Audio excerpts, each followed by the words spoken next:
Interesting. My turn! Oh my God. Is my face still there? Yeah, you look good. Last year was all about ridiculously expensive movies. The Flash flopped spectacularly with its $300 million budget, while Fast X cost $340 million, became the fifth highest grossing film of 2023, and still lost Universal around $146 million. You'd think Hollywood might learn from such costly mistakes, but no. The budgets for 2024 movies are just as insane, and the flops are just as outrageous. Here are the 10 most expensive movies of 2024. You can probably guess how many of them turned into box office disasters. Ridley Scott spent $250 million before marketing on a legacy sequel nobody asked for. That's Avengers money for a sword and sandals epic. Adjusted for inflation, it's $62 million more than the original Gladiator. With a 49-day shoot that spiraled out of control, the movie needed $600 million just to break even. And as of now, it's limping to $369 million globally. That means even Venom 3, with half the budget, outgrossed it. Silver lining? It's Denzel Washington's highest-grossing film. Downside? That kind of says more about Denzel's box office history than this movie's success.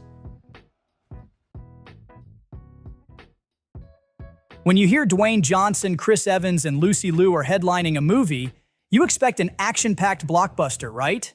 Well, Red One is a $250 million Christmas movie, and it's shaping up to be one of the year's biggest flops. With a box office take of $164 million, Amazon basically gift-wrapped their budget and set it on fire. But it gets worse. Reports say Johnson's on-set behavior added another $50 million. Insiders claimed he was routinely late, sometimes by 8 hours, or didn't show up at all. So Amazon cut their losses and dumped the movie onto Prime just weeks after its theatrical release.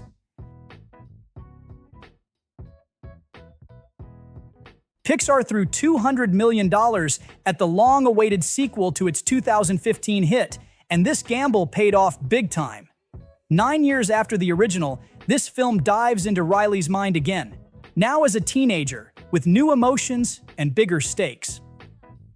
Fans were skeptical. After all, who asked for a sequel to a film that ended perfectly? But Pixar nailed it. They avoided the trap of Lightyear-style mediocrity and delivered a story that hit so hard, some fans are calling it the most relatable animated film ever. The result? The biggest animated film in history, dethroning The Lion King with $1.7 billion.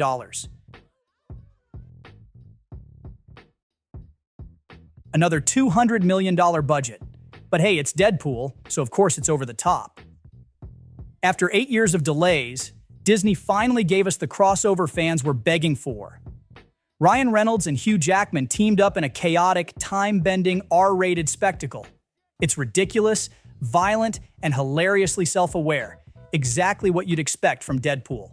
$1.3 billion at the box office made it the second highest-grossing movie of the year. Marvel may be drowning in mediocrity, but Deadpool is still going strong.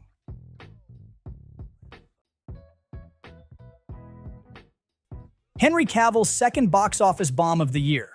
Argylle, directed by Matthew Vaughn, hit theaters in February with sky-high expectations and crashed spectacularly. Critics shredded it, audiences ignored it, and the numbers speak for themselves. A $200 million budget and just $96 million in global box office earnings. Apple's marketing campaign overplayed its hand, plastering Cavill all over the promos, even though he barely appears in the film. Fans showed up for him but left furious at his minimal screen time. There's a small silver lining. Argylle became the second most watched title on Apple TV Plus in April. But let's be honest, streaming popularity doesn't erase that theatrical failure.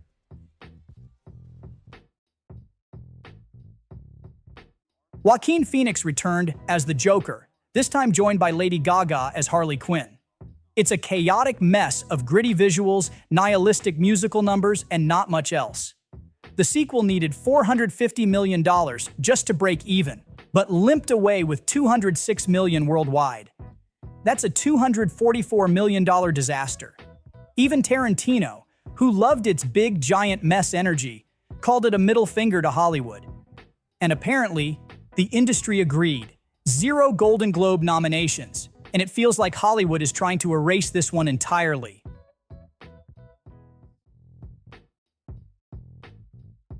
They poured $190 million into this sci-fi epic, and it shows.